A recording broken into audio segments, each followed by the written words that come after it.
All right, guys. Hey, and welcome to Wrap It Up. So, if you haven't been here before, this is the Raptors Republic Live post-game show. We hope to have you guys here after every single Raptors game this season. I'm your co-host Sahal Abdi, and tonight, as always, I have my great co-host here with me, Oren Weisfeld. Tonight, the Raptors won in Brooklyn, 123 to 117. It was a strange game. It was really strange at points in the game. Super exciting. Felt like everyone was popping off for Toronto. Lowry had a great game. Durant had some weird stuff going on with him. Oren, I'm just gonna keep it, 100. What was going on in the beginning of the game? Is Brooklyn just the worst defensive team in history, as most of the metrics and stats point to, or what's going on? Because what I was watching was honestly, it was comical at times how bad they were defensively. Oh yeah. They really have a lack of interior D. I think we should get to that in a bit, but I feel like we should just start off by talking about what a shit show of a game this was in terms of the NBA's handling of Kevin Durant and Yeah. health and safety things. There was just a report in the last few minutes that the person that KD came in contact with, their test didn't come back until when he got pulled. But then you beg the question, like, okay, but why was he allowed to play in the first place then after starting the game on the bench? So yeah, like, I guess my takeaway is that the NBA no longer cares about the optics. Like, they came into the season appearing like trying to say the right things, like around the margins, like we're going to do this. But now it's really like, this looks really, really bad, especially with the All-Star game, which we'll get to later. And they're just going to keep plunging forward with the season, kind of like the NFL did. But my thing is, if you're comparing yourself to the NFL, you're not in good shape at all, because that's a No, terrible league. no, you're not in good shape at all. The NFL. I don't even want to get into the NFL. How they've handled COVID, but yeah, super strange game. I mean, it was exciting to watch. Like I said, it ended off 123, 117, and at this point, I mean, take every bet that's going to have a team scoring over, 110, 115 on the Brooklyn Nets, because they just. I mean, when your three best players are guys who aren't known for their defense. I mean, Kevin Durant, Kyrie, and Harden all have like one thing in common, and it's one of those things where when they want to play defense, they'll play defense. Like Harden, I'm pretty sure I've seen like over the years on metrics have pointed to him actually being a pretty good low post defender. He's a guy who can't. Siakam tried to post him up a few times. He was successful. I think he got a couple fadeaway shots on him, but Harden can't really be moved. Like the guy has a strong base down low, but again, this is guys who put the majority of their game into their offense. And then you look at who they're surrounded by. The Nets, you could probably argue that they're the least deep team in the league. I mean, their bench is thin. They start DeAndre at the 5, which is already like, because DeAndre, he's not the DeAndre of old. But again, you can get away with that if you have 3 stars. They do have Joe Harris, who's like one of the best sharpshooters in the league. But then other than that, I mean, who do you have? You have Luewu Cabarro. I'm trying to think of some other guys. I mean, I'm comparing it to the team they had before all these trades were made, and they just really lack defensively. Oren, I've been meaning to ask you a question about the Nets defense. They've clearly been one of the bigger talking points this season on NBA Twitter, just in general NBA conversations. And they've been horrific defensively. Like, I can't say that enough. I mean, not just relative to the rest of the teams in the league, but to NBA history, right? So I actually read a stat that they were the worst. They had the worst team defensive rating, I think, in NBA history, and the best offensive team rating in NBA history, which Yeah, is absolutely nuts. since Harden joined the team, those are the Yeah, so marks. since Harden joined the team, which is crazy. But let me ask you. So you're the GM of the Brooklyn Nets. What do you do to fix this team? Do you like, is it mid-season trade at the deadline? Do you like do the unimaginable and trade a guy like Kyrie to kind of solidify what's around Harden and Durant?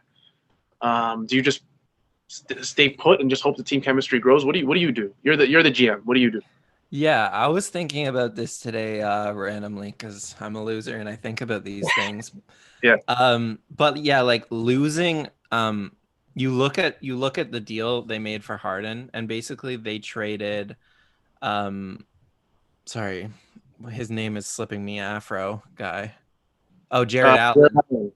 They traded Jared Allen for a Yeah. bad Bucks first round pick. So that entails to me that they could have probably gotten off someone else if they really wanted to keep Jared Allen. But the problem was they would have had to pay Jared Allen this offseason a lot of money. So it kind of seems like they didn't want to do that. And so going forward, as in this offseason and next season, I think they'll be fine because, there'll be huge players in free agency. They'll be able to get a center that can actually close games from them, next offseason in free agency. I don't think that will be a problem. But this season, that decision really hurts them because, as we saw with DeAndre Jordan, I think you said an understatement. Like, he's been really bad defensively this season. He's bad. He played 18 minutes today because in the second half, they just couldn't really play him because, even Aaron Baines was like giving him the work. And that's like an accomplishment. Like, that's embarrassing. That's bad. Yeah. And like what you said about Harden, I think I agree. Like, I think Harden's an underrated defender. When they put him on Siakam in the third or fourth, he made it hard for Siakam. Like, Siakam was just hitting really tough shots against him. So there's nothing really you can do about that. But he made it way harder on Siakam than most guys were in that game. But it doesn't matter because you need more pieces that can play defense, I think. So obviously, the buyout market will be an option for them, but it's very rare that you see a team get a center off the buyout market who can actually close playoff games for you. So unless they're planning on having KD at the 5 to close playoff games, or obviously Jeff Green, who's okay. I'm not sure if they are like a championship worthy team. However, they can make a trade, and that's, they still have my mind today. Spencer Dinwiddie contract. Yeah. So I think they can move on from him and try to probably get a center. And I think they have to, because like you said, if you're going to play like Jeff Green and DeAndre Jordan as your 2 5s, you need better wings around them. Yeah. And they just don't have them. Yeah, they just don't have those wings.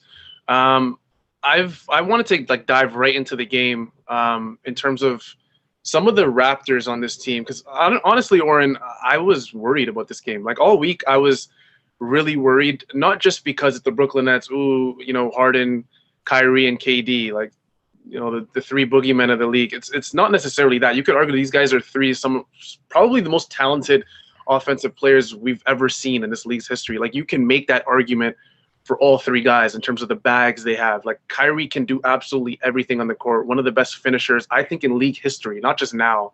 I think in league history at the rim. Durant, if you were to ask me, Durant is the most offensively gifted player ever to touch a basketball. And then you have Harden, and Harden's offense speaks for itself, right? So I was worried all week. Our last live post-game show, I immediately went to the Score app, and I was looking at all these different apps and looking at Brooklyn, watching their highlights. And I'm like, how are we going to stop these guys? Like, I know we can score on these guys, but how are we going to stop these guys? OG Anunoby didn't even play, right? So that's another thing I was worried about. Maybe you could throw a healthy OG on Durant. He didn't play. So what I wanted to get at, obviously, was I don't want to harp on the Brooklyn Nets defense too much. Like, we know what Brooklyn is at this point. I wanted to ask you about Norman Powell. Norman Powell's kind of been, I don't want to say struggling like this season, but he hasn't been the Norman Powell we expected. Like, he's been picking it up recently. Another guy that's been picking it up is Aaron Baines, but Norman Powell specifically, what do you do with a guy like Norman Powell? Because what we're seeing now is the Norman Powell that's going to help Toronto win games. And everyone knows that Toronto's record doesn't really reflect where they are in terms of team talent, just everything, right? They've lost a lot of close games. So what do you do with Norman Powell? Let's say he keeps this up. Is he a trade target? Is he because everyone's been throwing him in trade discussions, right, to kind of improve the team. What do you do with Norman Powell? Do you just sit on his contract and see what happens?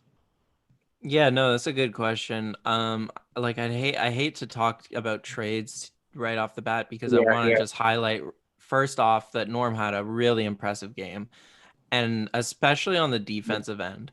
Like, I wrote the preview today for Raptors Republic about the game, and what I basically came down to was I was with you. I didn't think we had a real good shot at this one. Obviously, I didn't know KD was going to play half or whatever he did. We'll get into that, yeah. Yeah, but My main reasoning was that with OG out, it's really hard to switch those Harden KD actions, because if Powell's gonna, play on Harden, which he did, it's hard to switch when KD comes and sets a screen. It's hard to switch him onto KD because KD can just shoot over Powell. And what happened, obviously, was we didn't see a whole lot of KD, so we didn't see a whole lot of those actions. But what we did see was Powell absolutely making life really hard for James Harden. And Doris Burke, like, she kept talking about how she wants to see Harden be more aggressive offensively, take more shots. He had like 8 shots only this game.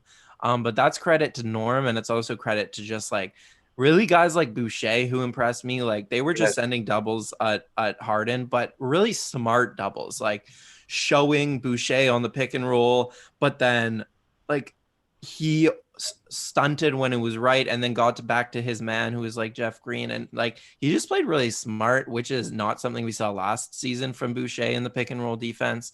So he's also taking big strides. But yeah, Powell on Harden today was the best I've ever seen, honestly, at least in the past couple of years. Harden like D up a superstar in this league.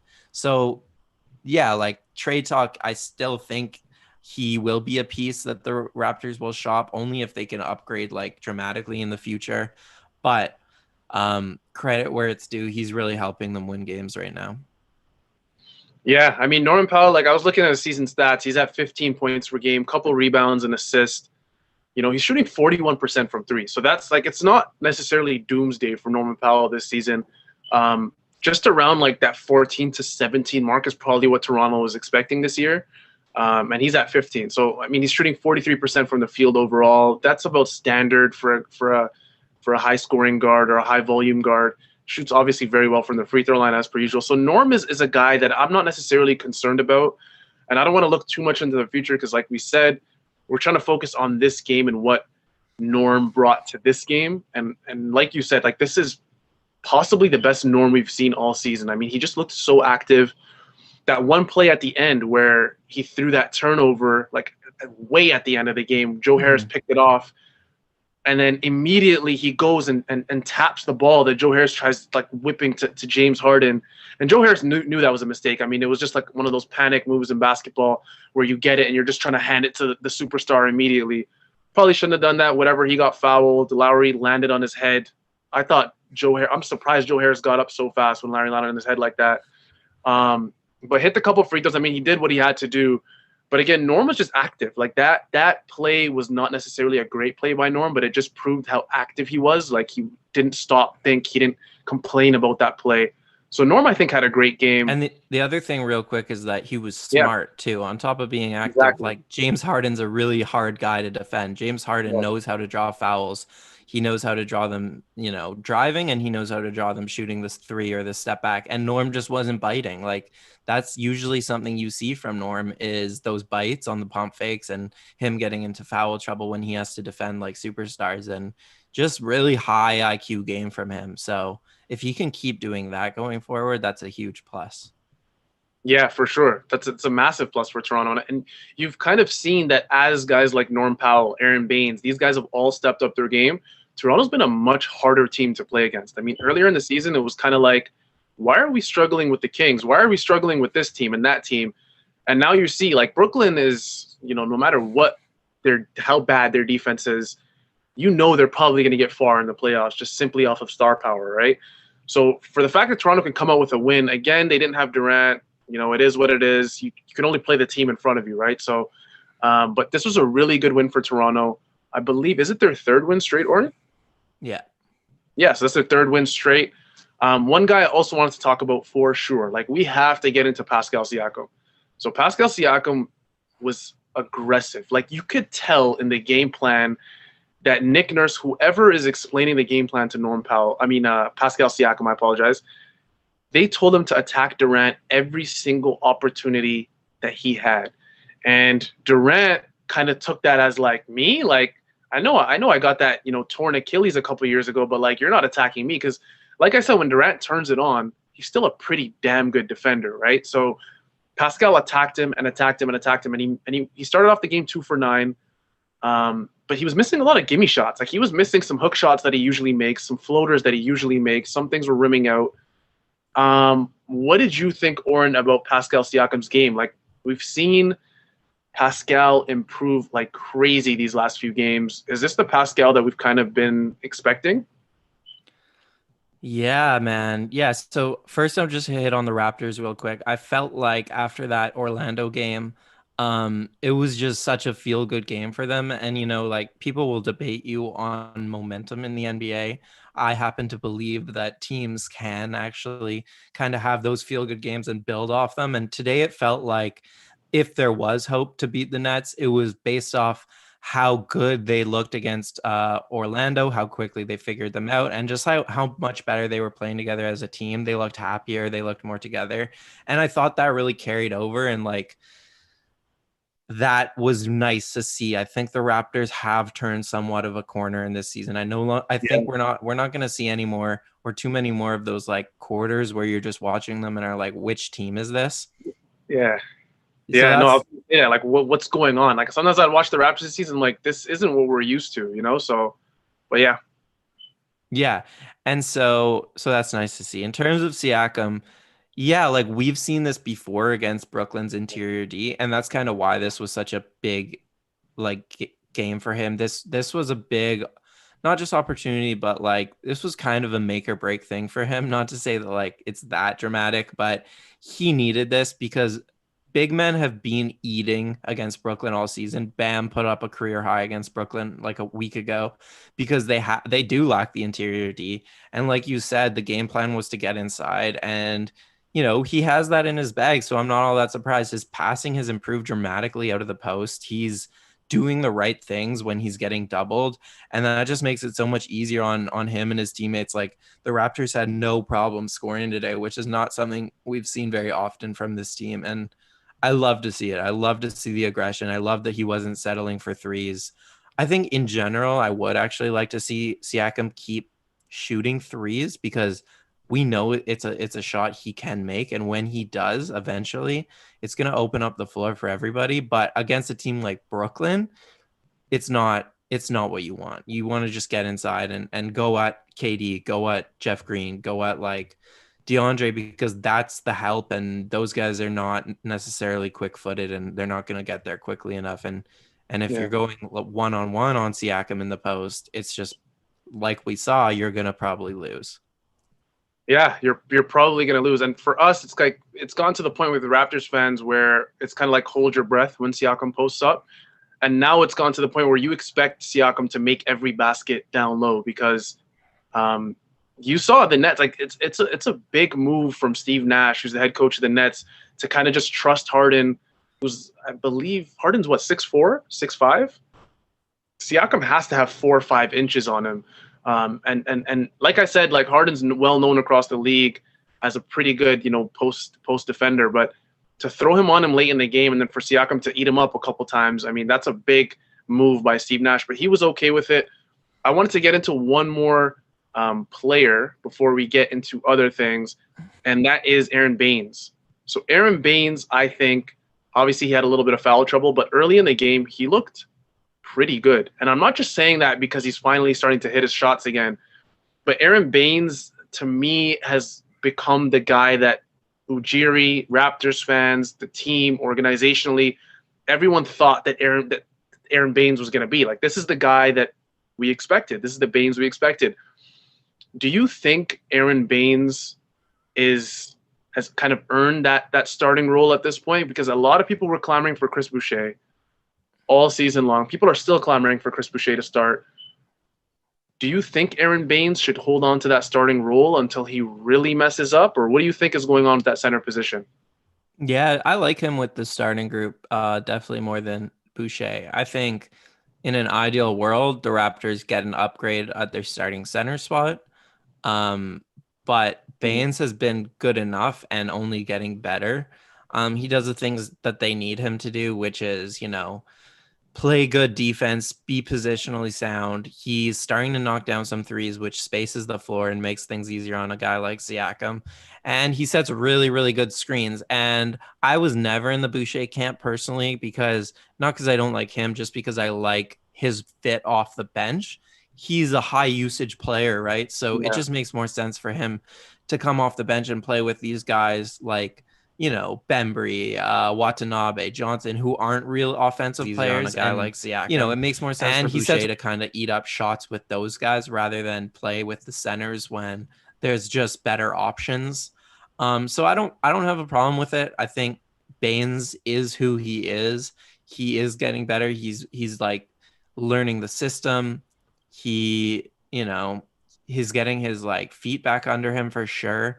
Yeah. But I still feel like if the team wants to make a real push, they need to upgrade at that spot for sure. And we should also highlight Lowry real quick before we move on, because it was him and Siakam that completely carried the team. And I think that's what you want in a Raptors win, especially against a team this good, is you want your two best players, Lowry and Siakam, to carry you and take the most shots, and score the most points. And that's what we saw today. Yeah, that's honestly was going to be my next question to you. I was going to say, who was your player of the game? My player of the game was Kyle Lowry. Mm-hmm. Everything I saw from Kyle Lowry, like, this is a guy who, you go all the way back in his past, is a guy who was slandered for not being able to produce in the clutch, for failing in clutch moments, for shrinking against bigger teams. Well, we've saw the last 3-4 years that Lowry has been a consistently, I should say, clutch player, a guy who becomes his best versus the best. And Lowry did that tonight. I mean, it was like he was looking at Kyrie, Harden, and Durant when he was in the game. It was like he was looking at those three and going, no, like, this is our time to shine. This is our team. We're gonna win this game. I'm not letting this go. And guys feed off that. Like, there's a reason why Toronto has been such a good team. It hasn't obviously just been because of their coaching. It hasn't been because of their talent. It's obvious. It's a lot of it has to do with their mindset. Toronto's mindset feeds off of Kyle Lowry. When guys look to the right defensively and they see Kyle and how locked in he is defensively, offensively, when they see him running into a guy who's 7'2", trying to draw a foul, these are things that Lowry does that are so unappreciated. Obviously, he had the charge today. So I got to update my little burner account that I created earlier this season with the Kyle Lowry. Has he taken a charge today? I got to update that today. Haven't done that yet. But I was going to talk about a turning point in the game. This is something that we want to start doing more often on this live show, talking about a turning point. Where did the game really turn? And there was 2 points specifically that I wanted to point to. The first is obviously Durant leaving the game. We can't talk about that enough. Durant, I believe it was 10 or 9 minutes left in the third quarter. Durant leaves the game in one of the most probably bizarre moments we've seen in the NBA season, where, like Oren said, he was allowed to play. We still don't know who gave him that go-ahead. And then he mysteriously just left the game in frustration. So that was the first turning point. The second was what I thought had, I think, a bigger impact on the game was Fred VanVleet hitting that three. I believe it was about a minute to go in the game, a minute and a half. Fred VanVleet hit a huge three, and that was all because of Norman Powell. Norman Powell got an offensive rebound over 3 Brooklyn Nets, dribbled it out to the corner, found Lowry. Obviously, Lowry finds Siakam, who does one more extra pass to Fred VanVleet, and Fred VanVleet stands still. This is a guy who, like, I don't care. Like, I want him in the three-point contest, Oren. I don't know about you. Like, this is a guy I want. Like, I'm going to start making this case. If you follow me on Twitter, SAbdi28, I'm going to start making this case for Fred VanVleet. We want him in the three-point contest. One of, I think, the best standstill three-point shooters in the league. Doesn't miss often. We saw what he did the game prior. Were you kind of happy with Fred VanVleet in hitting that shot in a game where you could have probably said he struggled a little bit more?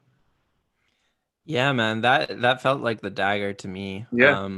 I was just watching the replay here, and yeah, first of all, that Norm rebound is not something we're used to seeing from Norm, just outworking a couple guys and coming up huge in a situation like that. And then 2 quick swing passes and Fred knocking that down. Yeah, you need him to keep shooting no matter what. He's your best shooter. He's your floor spacer who has the most gravity. And it was nice, to see him knock that down. Like, he didn't have a good game offensively. That is what it is. He's always going to be solid defensively. So that's the nice thing about Fred, is that even when he's not having a good shooting night, you want him in the game regardless, especially against a guy like Kyrie, who, he held to really good numbers, really not as efficient as Kyrie Irving is used to being. And that's a huge credit to VanVleet. But yeah, like, did we maybe get a little bit ahead of ourselves on Twitter after Fred's last game where he scored 54 and people were like, he's the best scorer on our team. He's the best player. Like, yeah, we got ahead of ourselves. He's not that player. He needs to find consistency in his ability to score, no matter what. But he needs to keep shooting no matter what too. And he did that, and it was the dagger. So good on him.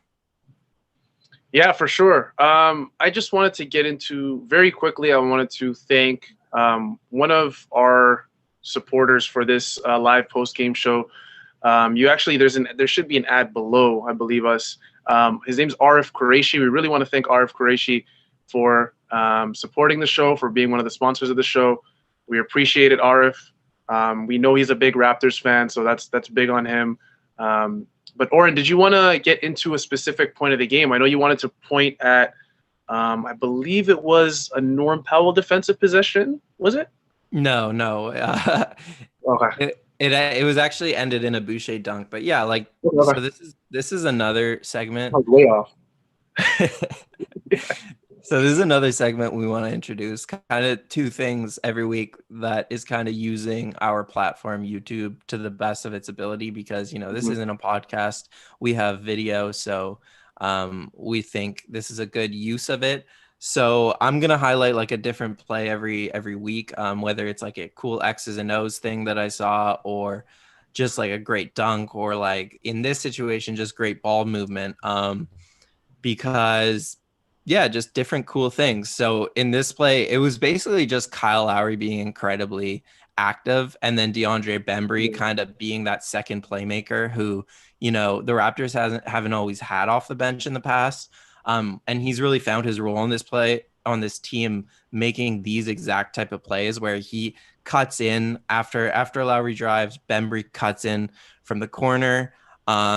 Instead of going up, he kind of pump fakes it, and then just like a nice around, like the big body to Boucher, who goes up for the dunk. And watching that one, it kind of stood out to me, just like really nice ball movement for the Raptors. And like, that's how this team needs to score, because this is not a team flush with superstars. So if you're going to be good in the half court, it's stuff like that. It's smart cuts. It's making the extra pass.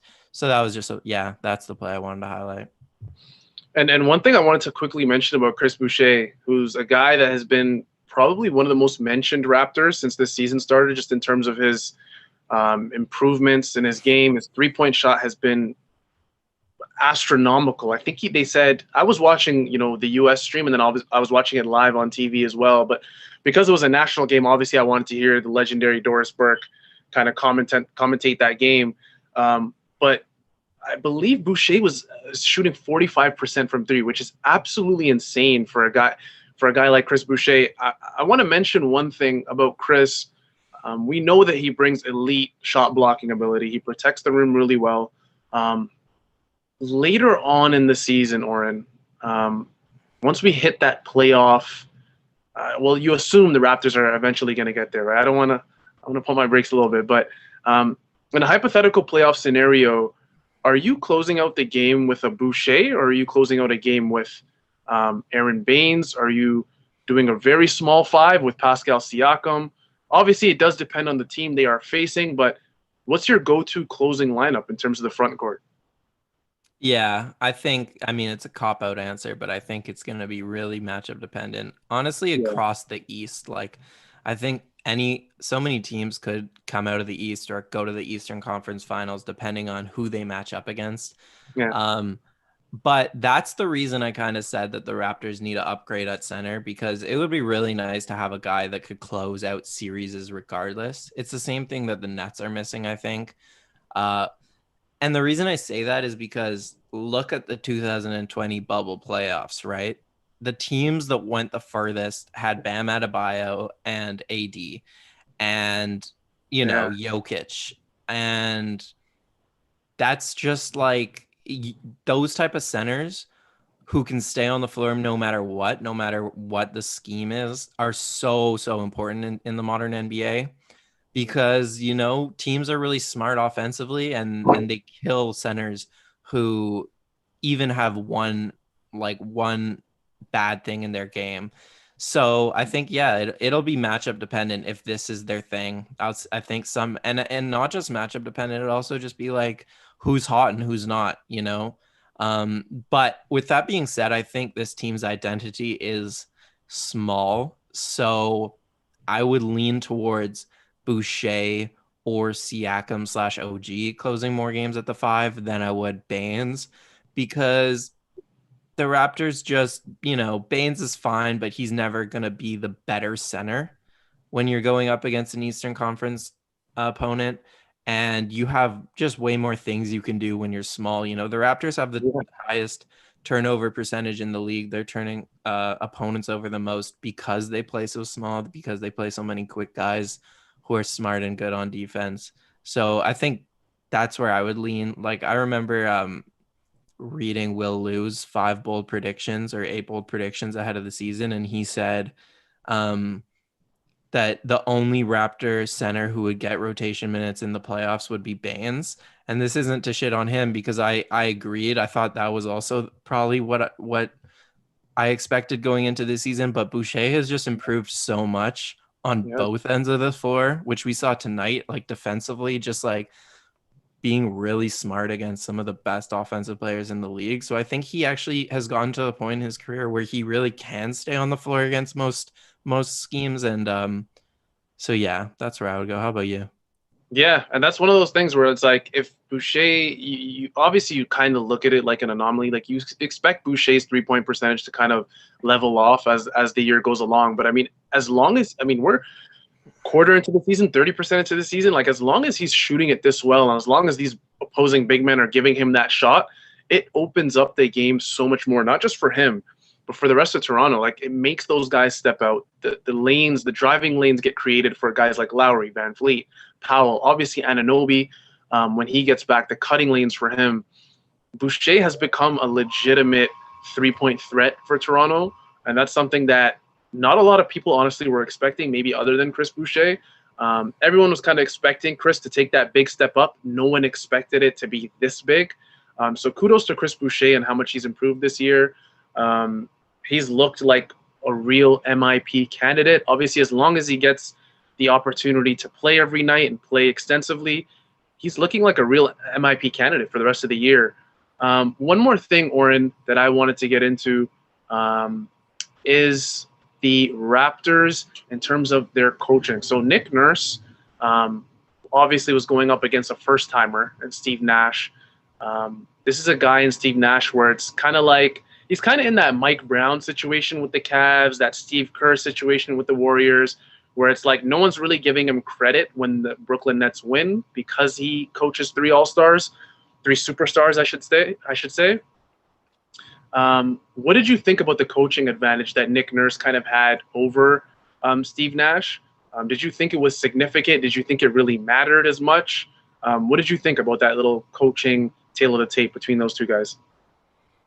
Yeah, no, that's a good question that I think is hard to answer. And I think it's hard to answer because the Nets just have so little time with this group. The Harden trade was so recently, and they lost a bunch of key pieces in it that Steve Nash hasn't had that much time to kind of teach them some of the things that they need to do. So we saw on one end, doubling Durant in the post.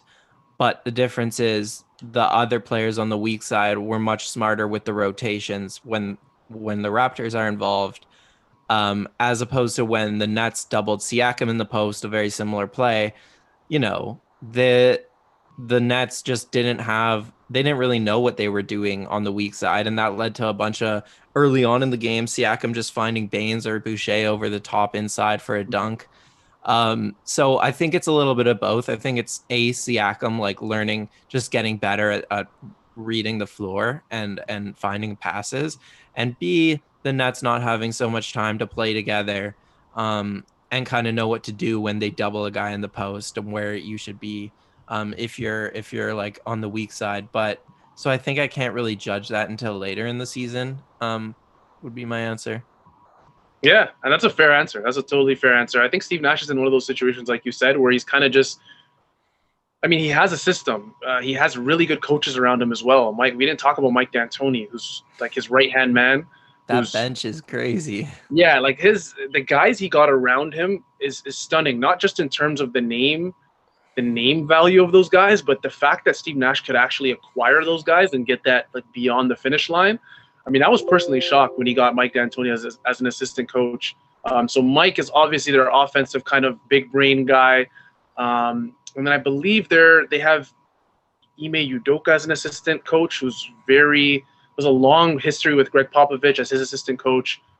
He has one more guy, Oren. Who am I forgetting? Who's that other assistant coach I'm forgetting? No, I'm forgetting. Mike D'Antoni. There's one other guy. It's a big name. I don't know how I'm forgetting it. I saw him on the bench a lot. But I think Steve Nash, this is like a learning experience for him. This is one of those things where, like you said, this year, if I'm the GM of the Nets, I'm just letting it roll. I'm letting this season roll.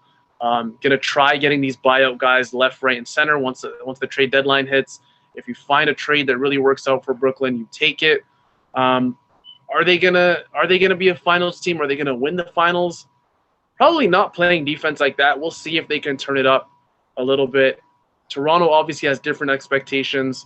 They're not really finals bound, I want to say, like most fans would expect from the previous seasons. So the expectations are different. It's cool to see both these teams kind of go at it in Brooklyn. Obviously, we're extremely strange circumstances today with Durant leaving mid-game. I even saw Landry Shamet shot 11 shots, which made absolutely no sense to me. Like, he went 4 for 11, but it's like, why is Landry Shamet shooting just as much as, Harden and these other guys? I personally think Harden and Kyrie were a little too unselfish this game. I was looking at the box score. It looks like everybody scored 15 points for Brooklyn. No one eclipsed 20, which is very strange for a team that's brimmed with superstars. But yeah, this was an amazing game to watch. I enjoyed the hell out of it.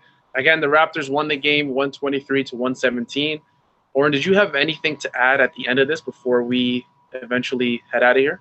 Yeah, no, I really enjoyed the game too. And I would say in terms of Brooklyn, they might they have a good chance, I guess, of coming out of the East, but I really don't think they have any chance of beating a team like the Lakers in the finals.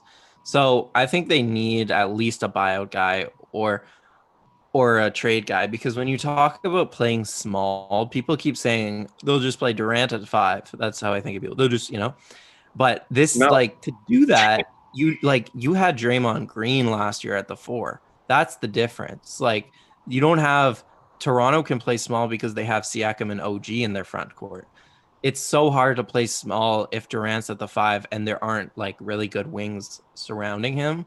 So yeah, I think they're a move away from really being favorites. I think we should get into, I'll just ask you this before we go. This is one of the YouTube comments. Who's your pick for 6th man of the year? Early pick. You have anyone in mind? Oh, me? Oh man, there's some good ones. I'm biased, obviously. Like, I want to say Boucher so bad, but he's just been so up and down recently that it's like he started off hot. He started off supernova hot. 6th man of the year. I really got to think because a lot of guys moved around this year where they were 6 men last year and they were now they're starters. A guy like Dennis Schroeder, who's now a starter, but he's been a 6th man for so long. Jordan Clarkson, I think, is a good choice. Yeah, Jordan Clarkson's a really good one. Yeah, I can't really think of anyone that's coming to mind. I'm trying to think of the Lakers. No. Yeah. I guess I'm gonna go with the usual Chris Boucher, as much of a cop out as that is. But Chris Boucher, he's an MIP candidate for me for sure.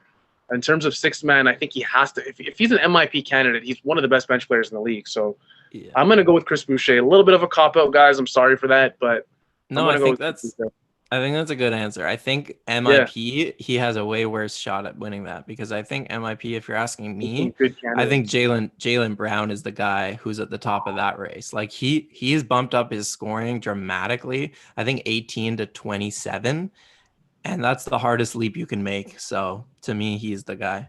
Yeah, I mean the usuals. Lou Williams, I know, is obviously not starting. Montrezl Harrell for the Lakers, I believe he doesn't start. So those guys are obviously guys that come to mind. I'm trying to think of some other guys. I know Terrence Ross has been having a really good season this year. So those are some other guys I'm thinking of. But I'm gonna go with Chris Boucher. Jaylen Brown. I was listening to William Lou's podcast the other day. He has Jaylen Brown. He said, "Don't be surprised if Jaylen Brown is possibly an all-star starter for the East. Like that guy has been going absolutely bananas this season, as well as obviously Jason Tatum. Um, but yeah, my sixth man is Chris Boucher. Do you have any other questions that we have from the live chat? No, that's pretty much Is it. that it? Yeah. All right, guys, so that's it for tonight. We are going to wrap it up here. Again, we want to thank our sponsor, RF Qureshi, for supporting the channel. Guys, if you haven't already, please subscribe, like, comment the video. Obviously, follow Oren Weisfeld. His Twitter ad is pretty simple. I'm pretty sure Oren is just your first and last name, no? Mm-hmm. Yeah, me, I couldn't even get that. I couldn't even get Sahal Abdi. Apparently there's a Sahal Abdi out there somewhere who just wanted that username, but I heard that, Zerar. But I want to thank you guys for watching this live show, whether you were in and out or stayed to the end. Thank you so much. We will be back later in the week, myself and Oren. Obviously, we want to thank our producer, Zerar, as well, for producing.